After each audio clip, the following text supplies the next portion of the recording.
নমস্কার বন্ধু, আপনি দেখছেন আপনার প্রিয় চ্যানেল কুন্ডু টেলিকম, সাথে আমি অনিমেষ। আপনার কাছে ছোট্ট অনুরোধ, আপনি এই চ্যানেলে নতুন হলে সাবস্ক্রাইব করবেন চ্যানেলটিকে এবং অল নোটিফিকেশন বাটন অন করে রাখবেন এই পরিবারের নতুন নতুন আজকের আপডেট সবার আগে জানতে। ভিডিওটি আপনার কোনো উপকারে এলে অবশ্যই লাইক করবেন। চলুন শুরু করা যাক আজকের আপডেটটি।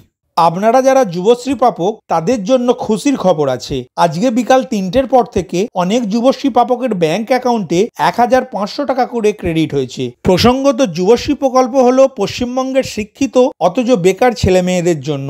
এই প্রকল্পে নিজের নাম নথিভুক্ত করার যোগ্যতাগুলি হলো: 1. পশ্চিমবঙ্গের স্থায়ী বাসিন্দা হতে হবে। 2. 18 থেকে 40 বছর বয়স হতে হবে। 3. ন্যূনতম 8ম শ্রেণী পাস হতে হবে। এই তিনটি যোগ্যতা পশ্চিমবঙ্গের যে সকল যুবক যুবতীর আছে তারাই অনলাইনে এমপ্লয়মেন্ট ব্যাংক wb.gov.in ওপেন করে নিউ এনরোলমেন্ট বাটনে ক্লিক করে নিজের নাম রেজিস্টার করতে পারবেন। অনলাইনেই ভেরিফিকেশন সম্পূর্ণ হওয়ার পরে রেজিস্টারকৃত মোবাইলে ইউজার আইডি এবং পাসওয়ার্ড পাবেন। এই ইউজার আইডি দিয়ে আপনার স্ট্যাটাস চেক করতে পারবেন, আপনার নাম যুবশ্রী প্রকল্পে নথিভুক্ত হয়েছে কিনা।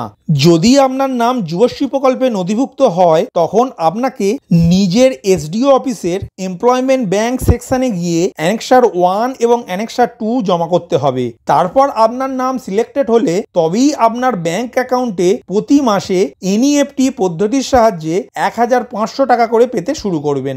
যদিও রাজ্য সরকার প্রতি মাসে এই টাকা প্রেরণ করে না, কখনো 1-2 মাস অন্তর, কখনো আবার 3-4 মাস অন্তর টাকা প্রেরণ করে। যেমন আজকের 1500 টাকা হলো 2024 সালের প্রথম কিস্তি।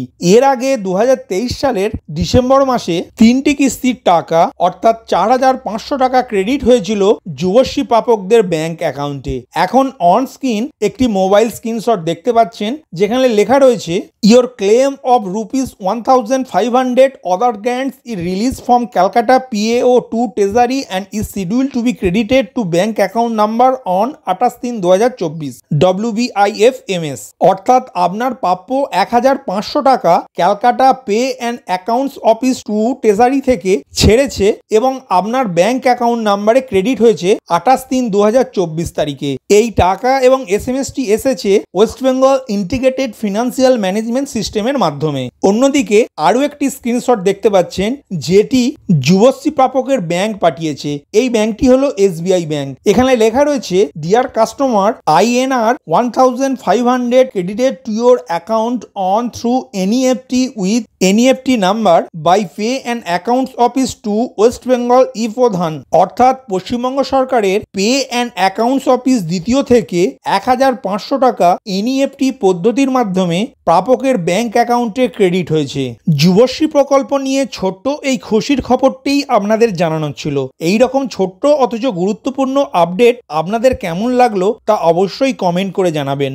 ভিডিওটি প্রথম থেকে শেষ পর্যন্ত দেখার জন্য ধন্যবাদ। এই ইনফরমেটিভ আজকের আপডেটটি আপনার বন্ধু ও পরিচিতদের জানাতে বেশি বেশি করে শেয়ার করবেন, আর অবশ্যই কমেন্ট করবেন ভিডিও সম্বন্ধে আপনার কোনো ডাউট বা জিজ্ঞাসা থাকলে, এবং আপনার কোনো মতামত জানাবেন। ভালো থাকবেন, সুস্থ থাকবেন।